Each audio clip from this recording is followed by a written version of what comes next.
just like the light bulb, right? We've had the light bulb forever, but being able to change the light variances of it makes it a better functionality for the home versus maybe the old incandescent lights that we had back then.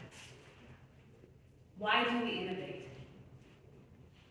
Keep people excited. To keep people excited? To make money.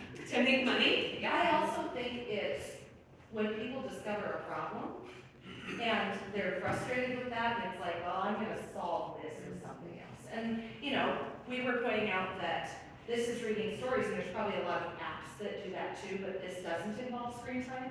And so somebody said, how can we get a kiddo to be able to listen to a story without a screen in front of their face? So, That was the, right, that was the need of the Tony, is we want to reduce screen times for our littles. Let's create something entertaining that doesn't involve screen. So there's a need for something, right? And then we innovate, yeah. So the old cliche that necessity is a mother of invention. Yes.